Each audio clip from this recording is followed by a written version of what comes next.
Bueno, vamos a hablar del tema. Hemos invitado para ello a José Ángel Gonzalo, jefe de la sección internacional del Diario Las Américas. ¿Qué tal? Bienvenido al programa. Gracias. Y también está con nosotros el profesor, analista político, experto en Medio Oriente, Daniel Rivera. Daniel, bienvenido. ¿Cómo recuerda España, los dos son españoles, cómo recuerda España esta tragedia, una década después? Pues yo creo que hoy ha sido un día doloroso. Primero porque la mayoría de las víctimas fueron españolas, fueron casi 200 víctimas, pero no hay que olvidar que también hubo muchos latinoamericanos. Hubo, si no me recuerdo, cerca de 20 víctimas mortales latinoamericanas. En aquel momento España era un país donde la economía iba bien y muchos de la comunidad latina habían viajado a España a buscarse la vida y perecieron en los atentados. Fue un momento muy doloroso, nadie lo esperaba, a pesar de que España ha vivido la lacra del terrorismo de ETA, pero no habíamos vivido una masacre de tal envergadura. De hecho, este atentado es el atentado de mayor envergadura en toda Europa. Y no es que ETA no hubiera sido capaz de hacerlo, pero yo creo que nos sorprendió. Además, las horas en las que pasó por la mañana, muchos estábamos aún en la cama, me pilló durmiendo, y cuando nos despertamos no nos lo creíamos, al menos para mí fue muy doloroso e incluso yo ni siquiera estaba en España, a mí me Eso te iba a preguntar, ¿dónde estabas? Yo estaba en Lyon, en aquel momento yo vivía en Francia, me despertó una amiga que vivía en Madrid y inmediatamente yo traté de ponerme en contacto con la gente que yo conocía en Madrid, que sabía que podían estar en los trenes, porque además Atocha, aquellos que ¿Algún conozcan... conocido? No. En el momento que hubo, como te digo, momentos de dolor, pero mis amigos y incluso familiares cogen a veces esos trenes. Afortunadamente, ninguno estaba allá. Daniel. Sí, yo por ejemplo sí que estaba en Madrid, me acuerdo perfectamente de esa mañana, trabajando en mi computadora y recibir la noticia, ¿no?, de los atentados. Hubo mucha confusión al principio, no sabíamos muy bien si el atentado había sido un accidente, si había sido un atentado precisamente. ¿Y de quién era el atentado? Y de quién era, ¿no? Y había indignación, ¿no?, y había dolor, pero sobre todo una gran duda, ¿no?, de la autoría y de quién podría haber hecho algo así, ¿no?, de estas características, como muy bien ha descrito. ¿Quiénes participaron, la autoría de quién fue y fueron capturados los responsables? Bueno, la investigación que se llevó a cabo dice que sí. Se cerró ya en el 2006, se condenaron supuestamente a los culpables. Y hay que recordar que 3 semanas después de los atentados, la mayoría de los islamistas se inmolaron o se suicidaron en las afueras de Madrid, en una localidad que se llama, efectivamente, Leganés. Al verse rodeados, las investigaciones dieron con ellos, la policía los tenía rodeados y ellos decidieron autoinmolarse o simplemente explosionar una bomba y pasar a mejor vida o al paraíso, como ellos creen. Entonces, desde mi punto de vista, yo creo que sí, que ya está juzgado y que los autores materiales fueron ya sea enjuiciados o han pasado a una mejor vida.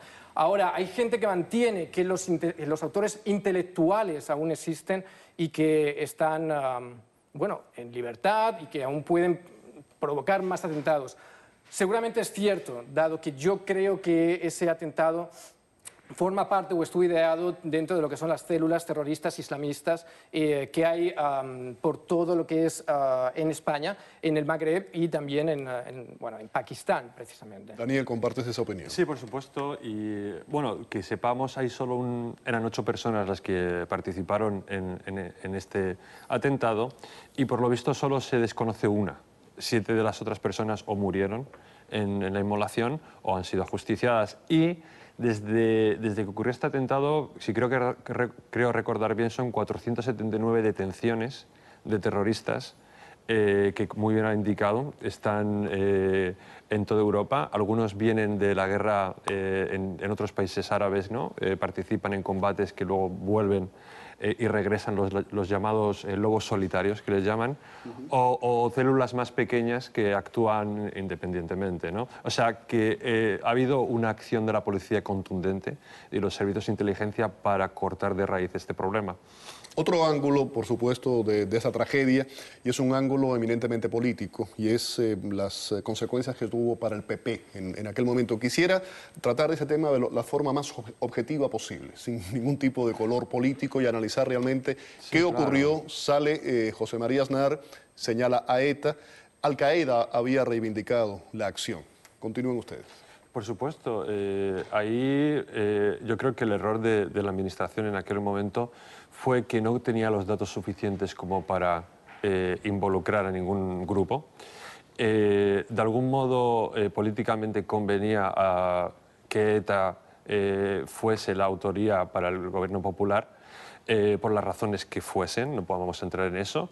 Y creo que, según la investigación que luego se hizo, la inteligencia española sabía el primer día, después de horas, ¿no?, de datos y de más o menos el primer día ya o el segundo, que no había sido un ataque de ETA, y el gobierno de turno pues decidió no creer del todo la investigación, y claro, eso conllevó pues una erosión muy grande de los servicios de los jueces, de la policía y de su trabajo, que parecía que no estaban haciendo el trabajo bien, ¿no? José Ángel, ¿qué piensas del tema? Y evidentemente sobre lo que está diciendo el profesor Rivera, el pueblo pensó lo mismo y le pasó la cuenta en las urnas. Pues mira, mi experiencia, yo se la comentaba anteriormente a él, fue, le decía, utilizaba el adjetivo esquizofrénico, porque era muy curioso. Yo estaba viendo televisión española, de acuerdo, en Francia, pero también estaba escuchando la radio francesa, mientras que en España se seguía insistiendo en la tesis de ETA, que era algo que todos teníamos en la cabeza, quiero decir, en el momento que hay un atentado,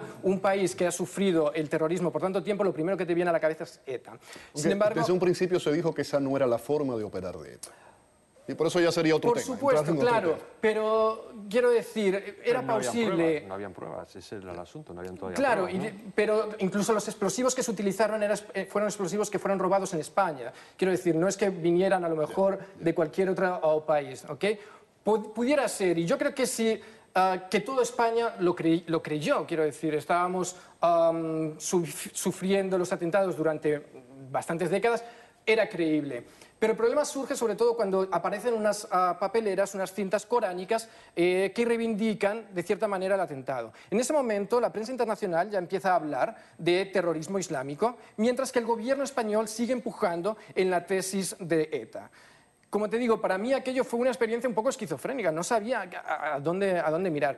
Poco después ya nos fuimos enterando de que efectivamente, detrás de esto parece que no estaba ETA, que no había ninguna conexión y que, sin embargo, el Partido Popular, ya fuera por un interés político o por un manejo de la información bastante torticero, continuó empeñado en atribuir la matanza a ETA. Eso yo creo, sinceramente, que le costó las elecciones. Aunque no creo, sinceramente, que los atentados estuvieran destinados a desalojar a José María Aznar de la Moncloa. Por supuesto, fue una... Claro. Muchísimas gracias a los dos por haber estado aquí en el programa. A José vosotros. Ángel Gonzalo, jefe de la sección internacional del Diario Las Américas, y también Daniel Rivera, analista político, experto en Medio Oriente y también profesor sobre el tema de Medio Oriente. Vamos a la pausa. Al regreso, conozca quiénes son los capos mexicanos que presuntamente han regresado de la muerte. Volvemos.